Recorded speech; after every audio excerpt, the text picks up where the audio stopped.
Hola chicos y chicas, soy la profesora Delia Saravia. Para todos ustedes, una cordial bienvenida al curso de Citología o Biología Celular. Tomaré en cuenta aspectos importantes como la historia, forma, tamaño y color de las células. Y en el próximo tema detallaré la estructura celular. La citología es el estudio de las células. Una célula es la unidad básica de vida. Es el lugar donde se inician todos los procesos vitales. Un organismo vivo puede presentar una sola célula o bien billones de células como el cuerpo humano. Las células son específicas en sus funciones. Hay células que se encargan de transportar el oxígeno por todo el cuerpo y otras se encargan de la absorción de nutrientes para el beneficio corporal. El estudio de las células se las realiza para conocer cómo es su estructura. ¿Qué componentes presenta? ¿Cómo es la forma de división, las alteraciones que tiene e incluso la muerte celular? Una de ellas, que es la necrosis, es una muerte celular accidental que puede presentarse por la falta de oxígeno.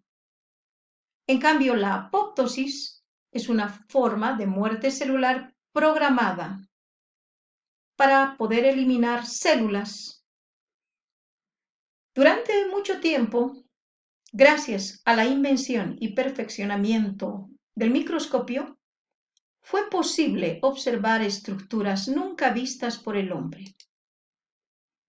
A continuación, hablaré sobre la historia del descubrimiento de la célula. Durante muchos siglos, una gran cantidad de científicos han trabajado para reconocer, clasificar y describir a las células. El año 1590, Hans y Zacharias Hansen inventan el primer microscopio. Este microscopio era compuesto, tenía forma de un tubo, con una longitud de 25 centímetros y un diámetro de 5 centímetros. En ambos extremos presentaban lentes convexos. El año 1610, los italianos asignan a Galileo como el inventor del microscopio. Este instrumento tenía también dos lentes, uno convexo y otro cóncavo. Pero este personaje era más dedicado a la astronomía. El año 1665, Robert Hooke observa pequeñas celdillas. Estas celdillas eran cavidades muy pequeñas a las que las denominó células, pero solamente eran células muertas. Este personaje era autor del libro de micrografía, donde se encontraban plasmados gran cantidad de dibujos de la microscopía óptica y también se encontraban descripciones detalladas de 57 observaciones que él había realizado. El año 1673, Anton van Leeuwenhoek, un comerciante holandés, fabricaba sus microscopios. Y acá tenemos uno de ellos. Él fue el primero en observar organismos vivos. Observó bacterias, protozoos, espermatozoides, a los que él los denominó animáculos. En ese tiempo era un personaje desconocido. Sin embargo, era muy reacio a compartir sus microscopios. Después de haber realizado observaciones con sus microscopios a través del tiempo, fue nombrado miembro de la Sociedad Científica de Londres. El año 1831, Robert Brown descubre el núcleo de las células. Identifica un pequeño corpúsculo en el interior de las células. Y así surge la teoría celular. Dos personajes importantes, como Schleiden y Schwann, intercambian sus observaciones, unificando así la botánica y la zoología. surge esta teoría con sus postulados o sus principios. El primer principio establece que todos los organismos están formados por células. El segundo principio indica que la célula es la unidad básica y funcional. Y el tercer principio es aportado por Virchow, que establece que toda célula proviene de otra célula. El año 1932 aparece el microscopio electrónico inventado por el ingeniero Max Knoll y su estudiante Ernest Ruska. Este microscopio facilitó la observación de estructuras internas de las células medidas en nanómetros. El año 1960 se realiza la exploración de la ultraestructura celular y actualmente se desarrollan microscopios muy potentes, el microscopio de barrido y el de transmisión. Estos microscopios sirven para observar virus y uno de ellos es el coronavirus, que es el que está provocando una crisis a nivel mundial. Después de la invención del microscopio, se aplicaron métodos citológicos y técnicas citoquímicas para poder identificar las moléculas que constituyen las células. Estas técnicas han contribuido al progreso de la biología celular. Explicaré a continuación la preparación de los cortes. Antiguamente, los cortes se realizaban con una simple cuchilla de barbero.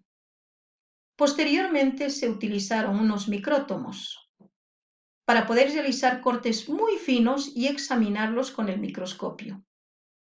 Pero antes de cortarlos, tenían que ser conservados o protegidos con resinas plásticas o también con parafina. Los cortes que realizaban los micrótomos tenían que tener un espesor de 1 a 6 micrómetros para microscopios ópticos y de 0,02 a 0,1 micrómetros para microscopios electrónicos. Un micrómetro es la milésima parte de un milímetro. Los micrómetros para microscopios ópticos presentaban cuchillas de acero. En cambio, los micrómetros para microscopios electrónicos presentaban cuchillas de diamante. Otra técnica es la fijación. Esta técnica se aplica para conservar la estructura de las células y se encarga de evitar la autólisis, es decir, la destrucción de las células por ciertas enzimas. También evita la proliferación de bacterias. Y por último, también se encarga de endurecer las células para que éstas tengan mayor resistencia. Entre los fijadores que se utilizan están el tetróxido de osmio, el formaldehído, el glutaraldehído. Este último es el más utilizado en microscopía electrónica, porque tiene la facultad de coagular proteínas. También se han aplicado tinciones. La mayoría de las células son transparentes, sin color, pero para hacer visibles los componentes celulares se han creado procesos de coloración. Se han utilizado colorantes básicos como el azul de metileno y la hematoxilina, y también colorantes ácidos como la eosina y la fucsina ácida. Todos los colorantes se encargaban de proporcionar un color determinado y exclusivamente la coloración a las proteínas. ¿Y qué es una célula? Ya dije anteriormente, unidad básica de vida. Unidad anatómica porque forma parte de todos los seres vivos. Fisiológica porque desempeña funciones. Y genética porque lleva la información genética. Les hablaré de los tipos de células. En nuestro organismo tenemos células germinales y células somáticas. Las células germinales se encuentran en las gónadas de los aparatos reproductores masculinos y femeninos, denominados también gametos. Estos contienen la mitad de la información genética de un individuo. Son células haploides, porque presentan solo 23 cromosomas únicos. Las células somáticas se encuentran formando nuestro cuerpo. Contienen toda la información genética de un individuo. Son células diploides, es decir, contienen 23 pares de cromosomas. Uno corresponde a un progenitor y el otro al otro progenitor. En cuanto a la forma de las células es variada, pero depende mucho a las características,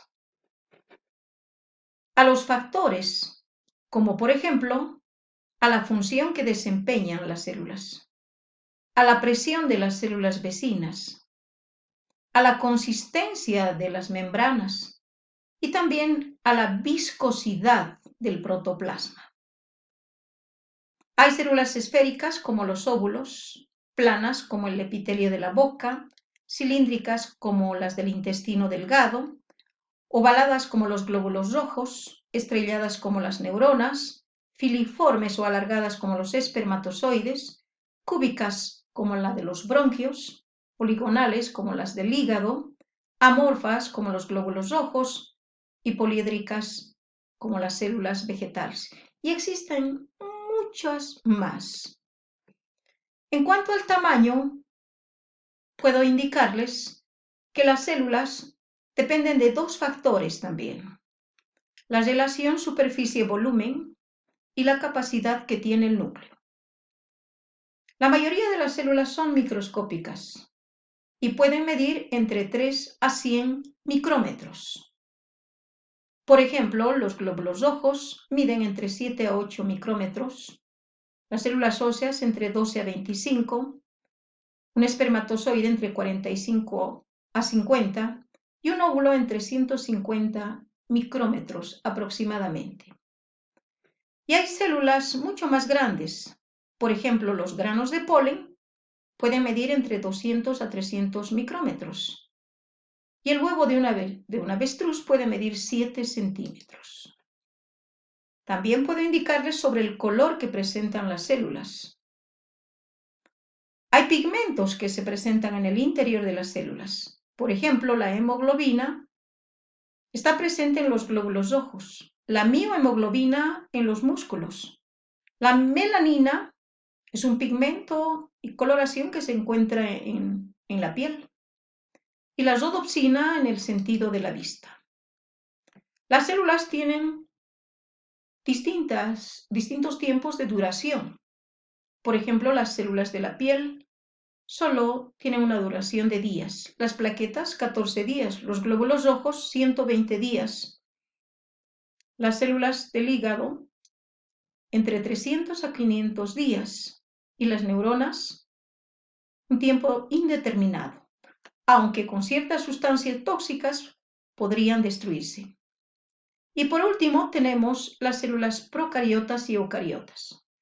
Las células procariotas no presentan un núcleo definido.